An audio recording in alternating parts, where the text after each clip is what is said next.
any advice isn't too good.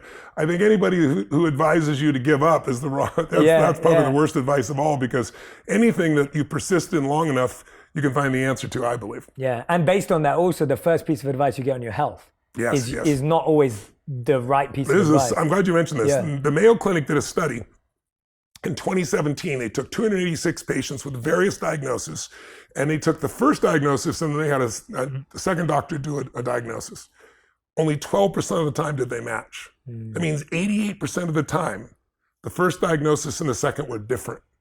As a result, the Mayo Clinic says you should always get a second opinion, and they believe getting a second, even a third one, refines the diagnosis and makes it better, because everyone's working through their perceptions. It's not, we think of medicine as like black and white, it's right or it's wrong. And it's a lot of art in medicine. And people don't realize that. And that's why the standard of care doesn't always get the result they want. That's why these breakthrough doctors, beyond the standard of care, they were attacked, some of them in the beginning. Like there's a man named Dr. June in there who created these CAR T cells.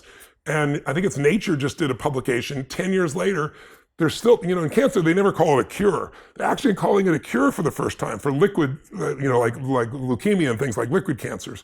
And it's amazing. So you've got to understand that there's more than one opinion, and you don't give up too easily with just one. Yeah, and that applies to life too, in so many ways, like you said. Yeah. I always say it's like if it's about your health, if it's about your relationship, if it's about raising your children, if it's about your spiritual development, those are areas where people should be your coach, not your commander. Yes. Get lots of input and you decide, because they could be sincere and be sincerely wrong. If you're wrong, at least you learn from your own experience. Absolutely. Question number 3.